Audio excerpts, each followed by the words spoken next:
Hello, everybody. It's George from Ireland, so welcome back to my channel once more.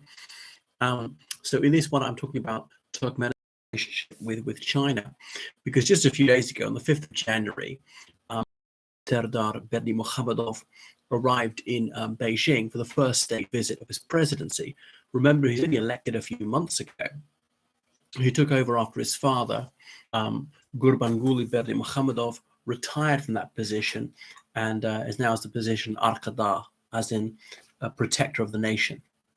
Now, the Berdimuhamedov dynasty is one of the most cruelly oppressive regimes in the world. It's a sort of Central Asian North Korea, where there is a demented cult of the percent is treated as in a worthy partner for the People's Republic of China. So for Turkmenistan, the relationship with the legal war of aggression in Ukraine. Turkmenistan, its main exports are oil and gas. It's potentially quite a rich country, but almost all the wealth goes to the Berdimuhamedov dynasty and a handful of cronies, so via Russia. They have some other pipelines, but Turkmenistan doesn't want to be overly reliant on Russia, particularly as Russia's got problems. You know, Russia could fall out with them, could refuse to sell their oil and gas, that could charge them more.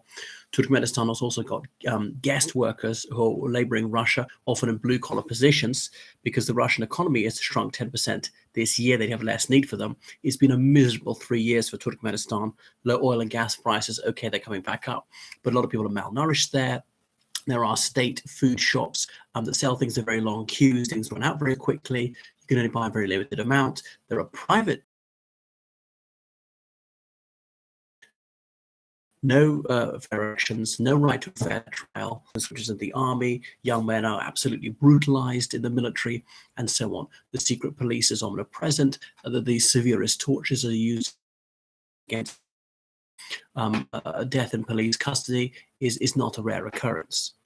With his Turkmen analog, they also said they talked about the Belt and Road Initiative and their products to market by road, by rail, as well as by ship, even by air in some cases. They talked about Afghanistan. Now, Turkmenistan borders Afghanistan. At least 5% of the population of Afghanistan are ethnically Turkmen. But it's a secular tyranny, the Turkmen tyranny. But they've said to the Taliban, you can do whatever you want to your people. You can oppress them as savagely as you want, but you don't interfere in Turkmenistan. The Taliban seems to have accepted this. Remember, Turkmenistan is a country that's 99% Sunni Muslim. The Taliban are Sunni Muslim. And so the only force that could perhaps overthrow the regime would be political Islam. But the Turkmenistan's inherited this Soviet-era policy. You can only run a place of worship if you are a police informer. All places of worship are run by the government, and the religious community can use that for prayer, so long as they don't irritate the state. But if the religious community does, then the government can lock the building, they can demolish the building, sell the building, repurpose it, anything. But anyway, so the police are watching those who are religiously observant. They're deeply suspicious of them, and dissidents are often branded Islamic extremists, even though that's absolutely not the case. But just because they think that will diminish Western sympathy for any of their prisons of conscience. And there are a lot of political prisoners in Turkmenistan. You can get a very long prison sentence on flimsy evidence simply of exercising your democratic rights. There's an aspiration to build a new natural gas pipeline to China.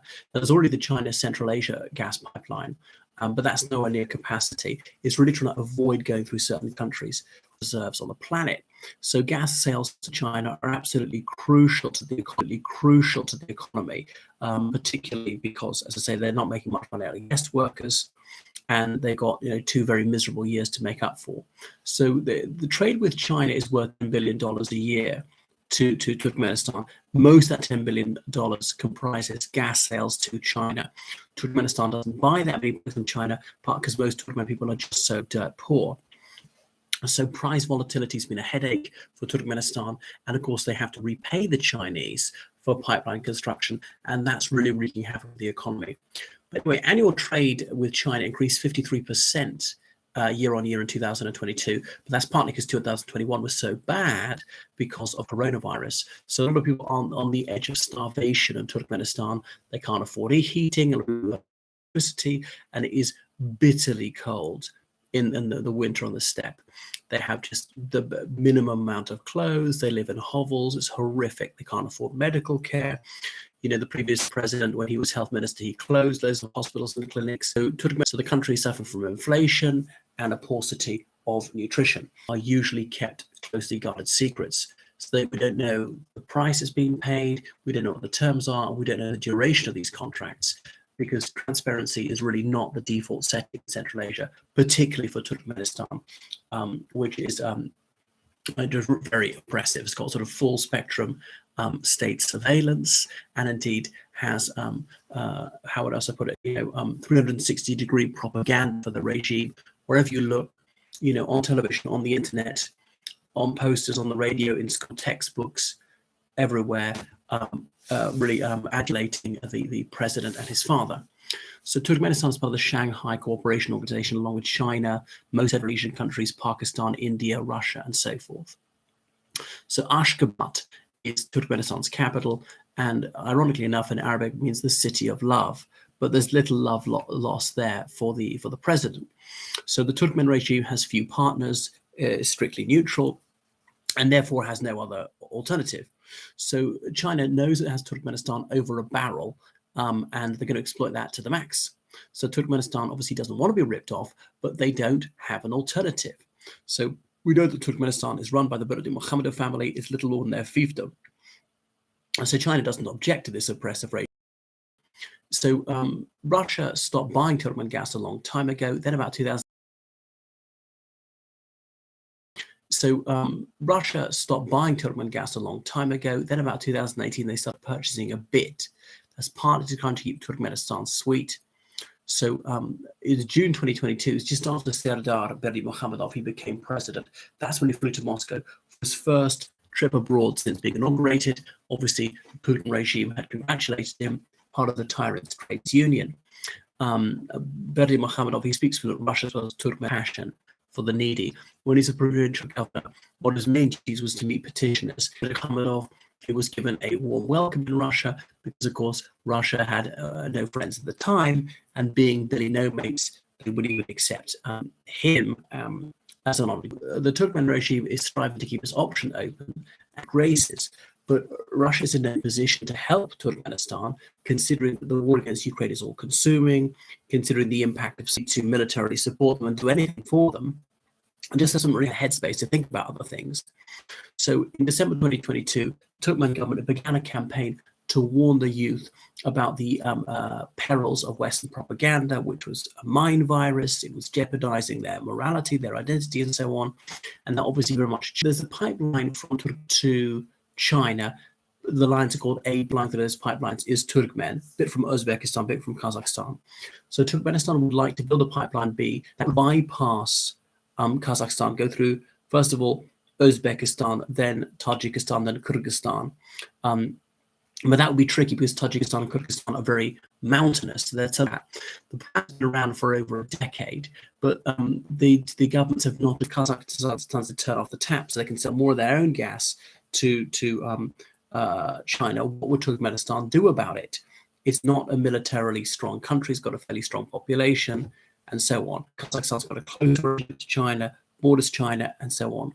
So, I mean, the good news for Turkmenistan is that energy prices are relatively high at the moment. So Turkmenistan, at the moment, it's got the capacity to sell 55 billion cubic meters of gas to China per annum, but it's not actually quite selling that amount. But if pipeline D was, the capacity would increase to 55 billion cubic meters a year. So the China National Petroleum Corporation is said to wish to finance this project. If they agreed today, it will up for several years when we complete it. There's the other idea of saying that building that pipeline across Afghanistan. That the idea has been around for 25 years, and bits of it being built, but it's just nowhere near completion. Probably never be completed because of the situation in Afghanistan. So Beijing appears to have mixed feelings about Pipeline D. The current pipelines are not used to capacity. Why would they need another one? They've got plenty of suppliers. Russia is desperate at selling to them below market price. And of course, China is eventually going to transition to renewable energy. I mean, not for decades, but you pay for this pipeline, it's ready in 10 years. If you stop buying oil and gas in 30 years, was that even worth it? So that's the situation at the moment. Thank you for watching my channel. Make sure you subscribe on Patreon and donate on PayPal. Goodbye.